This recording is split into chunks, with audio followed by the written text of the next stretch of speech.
Le chemin devant eux avait quelque chose d'incongru. Les feuilles mortes qui devraient joncher le sol en un tapis chaotique étaient repoussées sur les côtés, comme par une main invisible.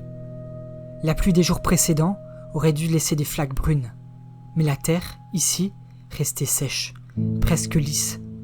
Chaque pas résonnait dans un silence étrange, trop ordonné pour être naturel. Nathanaël ralentit, ses yeux glissant sur cette route parfaite. Ce n'était pas rassurant. Rien, depuis la fracture, n'avait été rangé avec autant de soin. Elle fouilla dans sa besace, ses doigts rencontrant un petit téléphone prépayé qui n'avait servi qu'à un seul contact. Le numéro unique de son répertoire apparut à l'écran. Elle appuya sur la touche d'appel. 1, 2, 3 sonneries, puis la voix de son ancien meilleur ami, enregistrée depuis des années, s'échappa du haut-parleur. « Vous êtes bien sur la messagerie de... Bip !» Elle coupa net. Pas question de laisser un message. La colère s'insinuait dans ses veines, comme un poison tiède. Cette absence de réponse n'était pas un hasard. C'était une perte, définitive.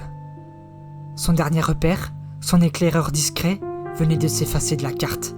Avec lui, s'éteignaient les bribes d'informations, précieuses, qu'il avait tant de fois tirées du danger. Alors, elle rangeait le téléphone. Un bip fit vibrer l'écran une seconde fois. Un SMS venait d'arriver. Aucun nom, aucun numéro identifiable. Juste quelques mots. « Tu crois marcher seul, mais tu marches déjà sur nos traces. » Elle relut la phrase, une fois, 2 fois. Les mots s'enfonçaient dans son esprit, comme une lame fine. Ce n'était pas un avertissement, c'était une affirmation. Une présence invisible marchait déjà dans leur ombre. Ses doigts se crispèrent autour du téléphone. Maxou, quelques pas derrière, remarqua la tension dans son dos. « Qu'est-ce qui se passe ?»« Rien. On doit juste continuer de marcher. Plus vite. » Elle remit l'appareil dans sa poche, mais le poids du téléphone, lui, semblait soudain écrasant. Le chemin, étrangement impeccable, ne pouvait être qu'un signe. Quelqu'un savait qu'ils étaient là et les attendait, au bout.